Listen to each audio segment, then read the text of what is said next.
श्रीमते रामानुजाय नमः। श्रीशैलेशदयापात्रं धीभक्त्यादिगुणार्णवं यतीन्द्रपवनं वन्दे रम्येजमातरं मुनिं। रम्येजमातृयोगीन्द्रपादरेखामयं सदा तदा एतात्मसत्तादिं रामानुजमुनिं भजे। श्रीमद् जगद्गुरु रामानुजाचार्य प्रणीतः वेदांतसार। अस्मद्गुरुभ्यो नमः। अस्मत्परम गुरुभ्यो नमः। अस्मत्सर्वगुरुभ्यो नमः। श्रीमते रामानुजाय नमः।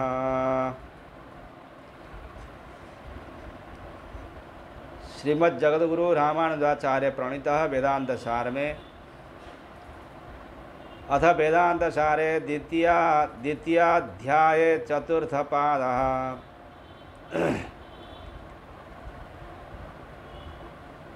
अथ प्राणोत्पत्त्याधिकरणम। ब्रह्म से व्यतिरिक्त आकाश आदि समस्त अचेतन पदार्थ कार्य होने के कारण उनकी ब्रह्म से उत्पत्ति बताई गई और जीव यद्यपि कार्य है तथापि उसकी उत्पत्ति नहीं होती, यह भी बताया गया। अब जीव के उपकरणभूत इंद्रिय और प्राणों की उत्पत्ति आदि की चर्चा की जा रही है। इसमें इंद्रिया आदि की उत्पत्ति विषय श्रुतियों में प्रतीत होने वाले विरोध का निराकरण भी इस चतुर्थ पाद में किया जाएगा।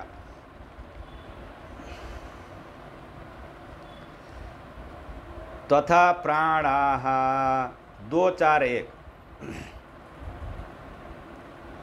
यथा जीवोत्पत्तिः नित्यत्वो श्रुतेर्नोपपद्यते तथेन्द्रियाण्यपि असद्वा इदमग्र आसीद्।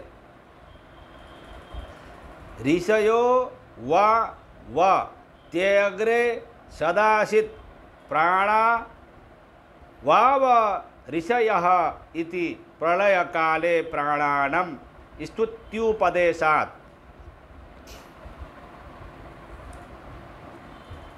तथा जिस तरह से जीवात्मा की उत्पत्ति नहीं होती उसी प्रकार प्राण संज्ञक इंद्रियों की उत्पत्ति नहीं होती, यह पूर्व पक्ष है। जिस तरह नित्यत्व बोधक श्रुतियों के कारण जीवों की उत्पत्ति नहीं मानी जाती है उसी तरह इंद्रिय उत्पन्न नहीं होते हैं, क्योंकि श्रुतियों में प्रलय काल में भी इंद्रियों की अवस्थिति वर्णित है। असद्वा इदमग्र आसीद, यह जगत पहले प्रलय काल में असत रहा। ऋषयो वह त्यग्रे सदासीद तदाहुः केते ऋषय इति प्राणा व ऋषयः। प्रलय काल में सत इन ऋषियों के रूप में था। कहते हैं कि वह ऋषि कौन है? प्राण ही वह ऋषि है इत्यादि उपनिषद वचनों से प्रलय काल में भी इंद्रियों की स्थिति प्रमाणित होती है। यहाँ प्राण शब्द से इंद्रिय अभिहित होते हैं। ज्ञान का साधन होने के कारण इंद्रिय ऋषि कहे गए हैं। इस श्रुति से प्रलय काल में इंद्रियों का सद्भाव सिद्ध होता है। प्रलय काल में भी अवस्थित इंद्रियों को सृष्टि काल में उत्पत्ति नहीं हो सकती, अतः मानना चाहिए कि इंद्रिय उत्पन्न नहीं होते। नैवम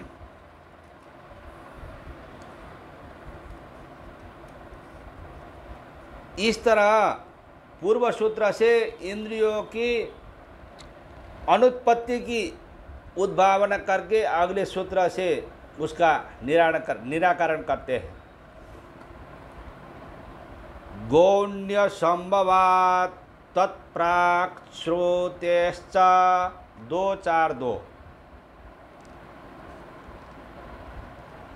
तस्य परमात्मना एव सृष्टेः प्रागवस्थान श्रुतेः ऋषि शब्दः प्राण शब्दश्च परमात्मन्येव बहुत्वा संभवात् बहुवचन श्रुतिर्गौणी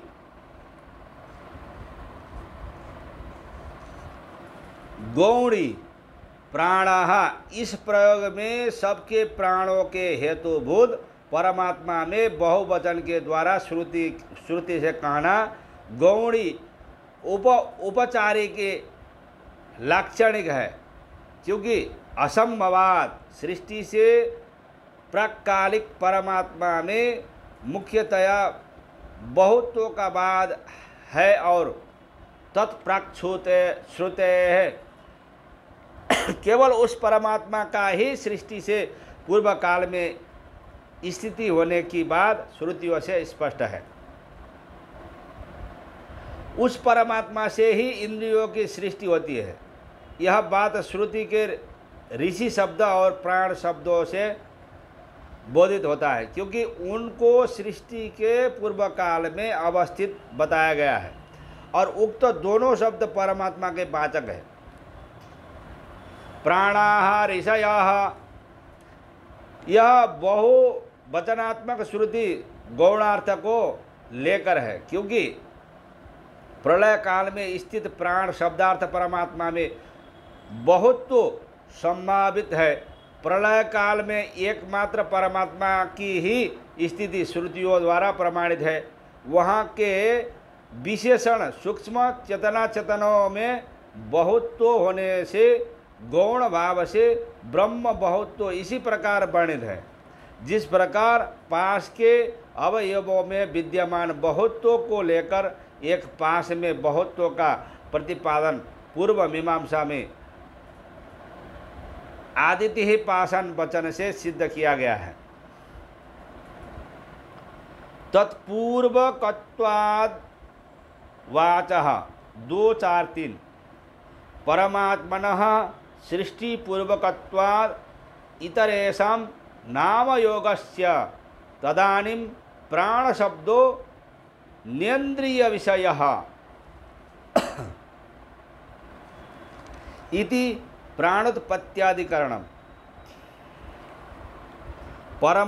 वाचः, परमात्मा से भिन्न नाम का तत्पूर्वकत्वाद आकाशादि सृष्टि पूर्वक ही प्रयोग हो सकता है। अतः प्राण शब्द निर्दिष्ट इंद्रिय नहीं है, अपितु परमात्मा ही है।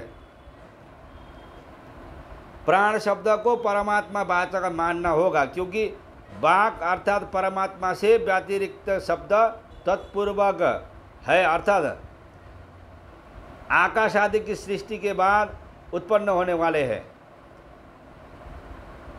तद्धेदम तर्ह्यवाकृतमासीत् तन्नाम रूपाभ्यम व्याक्रियत। इस श्रुति से यह सिद्ध होता है कि जगत प्रलय काल में नाम रूप व्याकरण से शून्य था, बाद में ही नाम रूप व्याकरण वाला बना।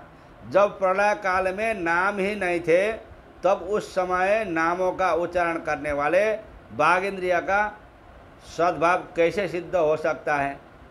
बाघ इंद्रिय इतर इंद्रियों का प्रदर्शनार्थ है। प्रलय काल में उन इंद्रियों के द्वारा कुछ भी कार्य होना संभव नहीं था, अतः प्रलय काल में इंद्रियों का सद्भाव सिद्ध नहीं हो सकता है। इस विवेचन से फलित होता है कि उपयुक्त वचन में प्राण शब्द से परमात्मा ही प्रतिपादित है, इंद्रिय परक व्याख्यान नहीं है। प्राणोत्पत्त्यादिकरण यहाँ पर पूर्ण हो जाता है।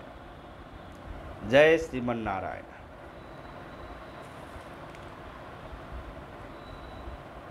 सीताराम सीताराम जय सीताराम, सीताराम सीताराम जय सीताराम, श्री राम जय राम जय जय राम, श्री राम जय राम जय जय राम। जय श्रीमन नारायण।